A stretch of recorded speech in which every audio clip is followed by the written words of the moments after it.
Hello guys, only UPSC पे आप लोगों का एक बार फिर से बहुत बहुत स्वागत है। तो चलिए, करंट अफेयर्स की सीरीज़ में हम देखेंगे आज 7 और 8 अप्रैल के करंट अफेयर्स। तो सबसे पहला न्यूज़ है ऑनलाइन प्लेटफॉर्म के बारे में। यूनियन गवर्नमेंट ने यह डिक्लेयर किया है कि जितने सोशल मीडिया और अदर इंटरमीडिएरी हैं, जैसे कि ट्विटर्स, यूट्यूब या फेसबुक वगैरह, तो इन सब को फेक न्यूज़ आर्टिकल को अब टेक डाउन करना पड़ेगा अगर पीआईबी के तरफ से उस पर फेक फ्लैग का अलर्ट जारी किया जाता है। मतलब अगर पीआईबी ने किसी न्यूज़ के बारे में बता दिया है, अलर्ट जारी कर दिया है कि ये पर्टिकुलर न्यूज़ फेक है, तो आपको किसी भी तरह के सोशल मीडिया और जितने इंटरमीडिएरी प्लेटफॉर्म्स हैं, सभी पर से ये पर्टिकुलर न्यूज़ हटाना पड़ेगा आपको। तो ये जो चेंजेस हुए हैं, इनके नोटिस आए हैं इस अमेंडमेंट रूल के तरफ से। तो कौन सा अमेंडमेंट रूल है? Information technology amendment rules 2023। ये अमेंडमेंट किया गया है in the amending the IT rule 2021। तो 2021 का ये रूल था जिसको 2023 में, यानी कि रिसेंट दिनों में, इसको चेंज किया गया और इसमें ये चेंजेस लाए गए।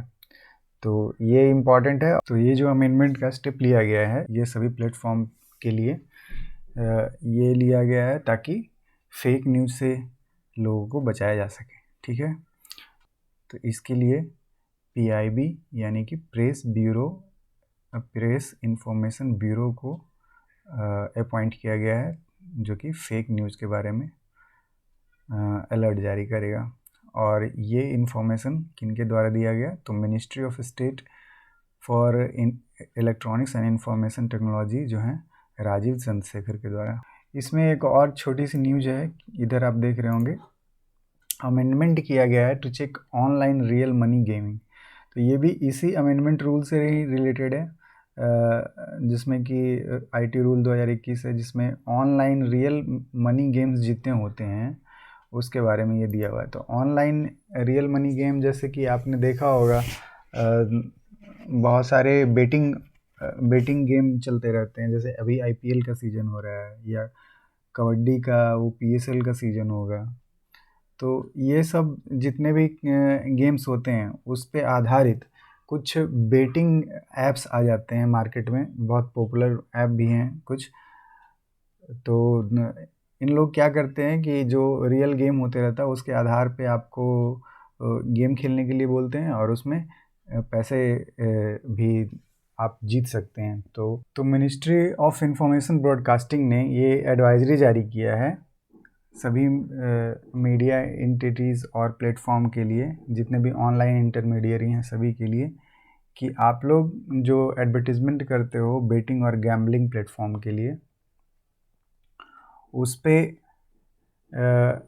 उसके लिए ये रेगुलेशन लाए जा रहे हैं। तो एक सेल्फ रेगुलेटरी बॉडी बनाई जाएगी, एसआरबी।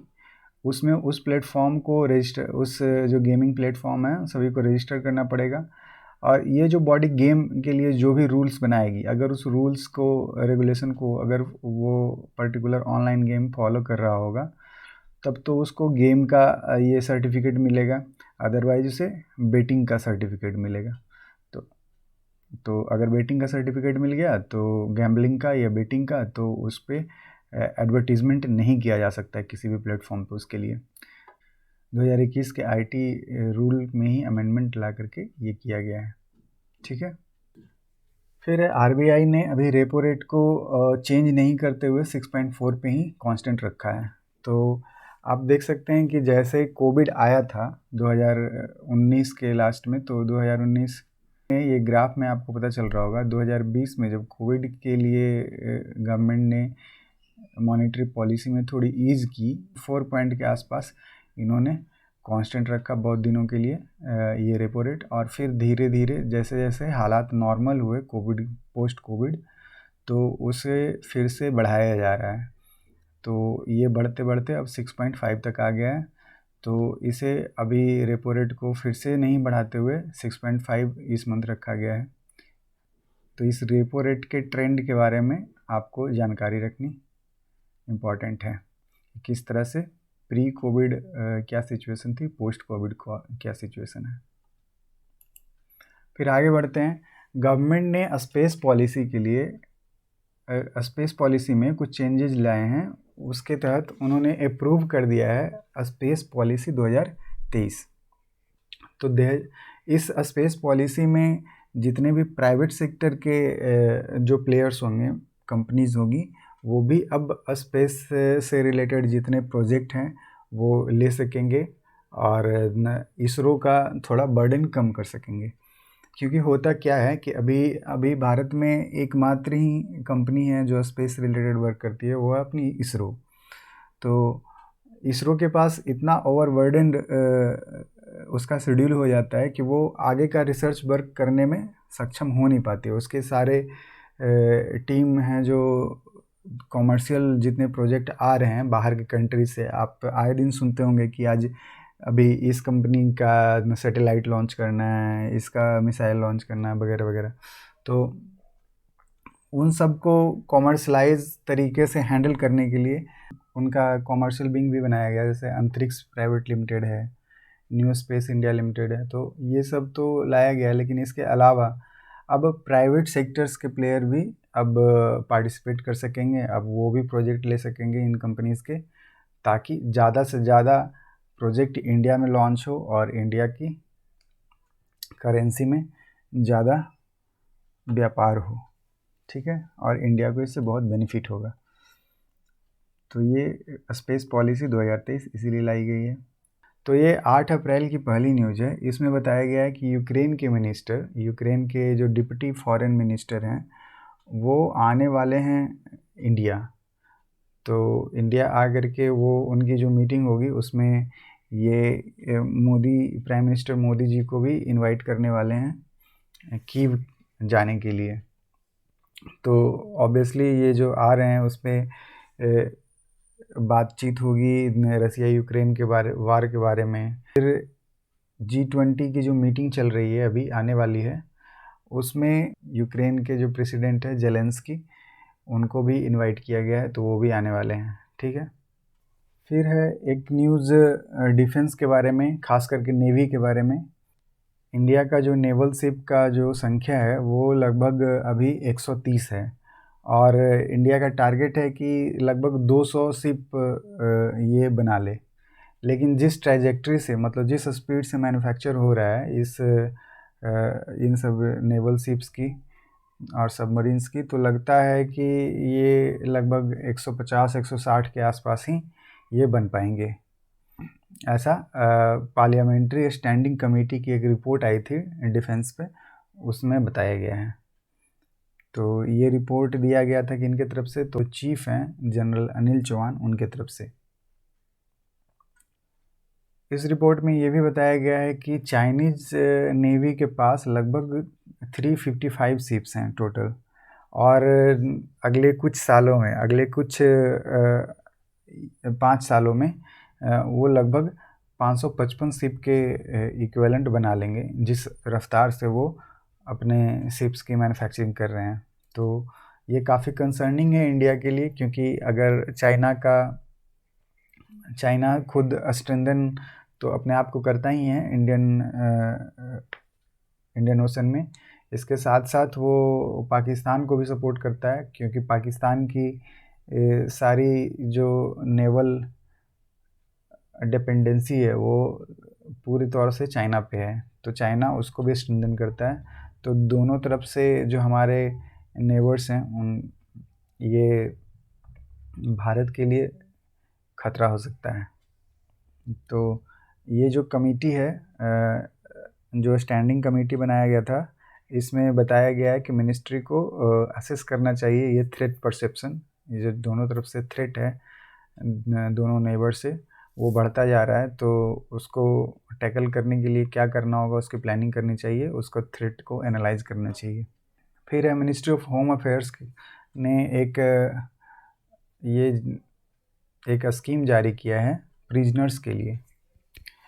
वैसे प्रिजनर्स जो अंडर प्रिविलेज्ड हैं, जिनके पास आर्थिक रूप से वो इतने सक्षम नहीं हैं कि अपने आप को बेल करवा सकें, तो वैसे लोगों को के लिए ये प्रोग्राम लाया गया है जिसमें कि उनको सपोर्ट किया जाएगा, पुअर जो प्रिजनर हैं उनको सपोर्ट किया जाएगा।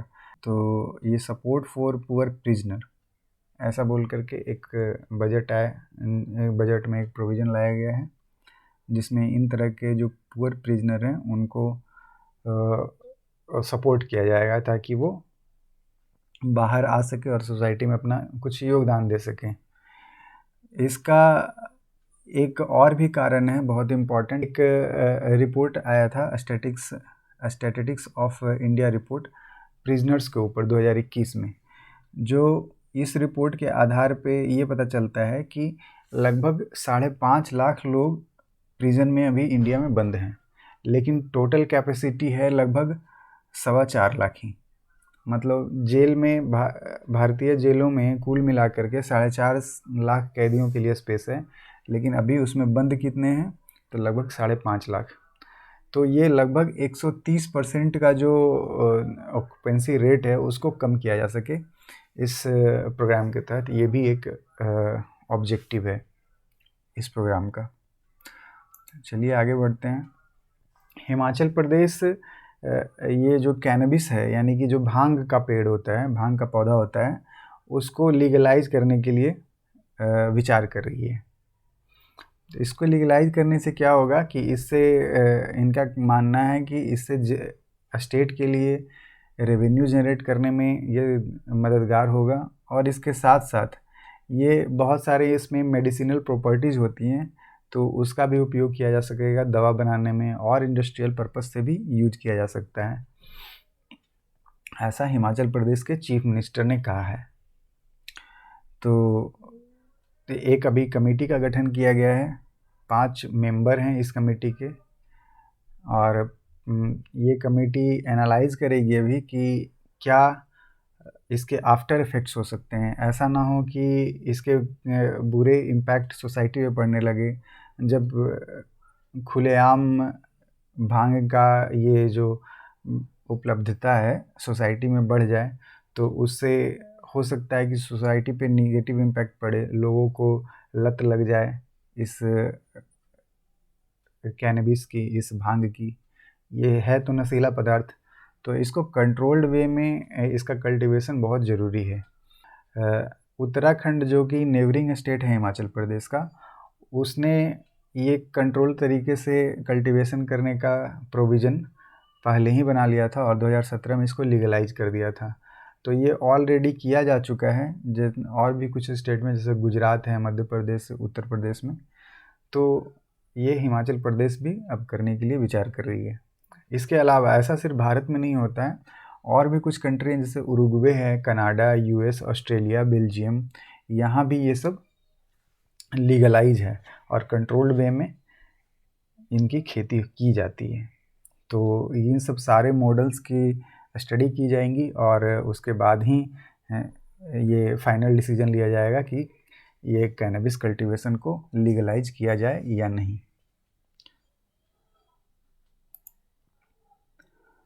फिर है आज का आखिरी न्यूज़ कि इंडिया फॉरेस्ट रिजर्व में ड्रॉप आया है 329 मिलियन का। तो 329 मिलियन के ड्रॉप के साथ भारत का अभी जो करंट फॉरेस्ट रिजर्व है मार्च 31 को, वो हो गया है $578 बिलियन।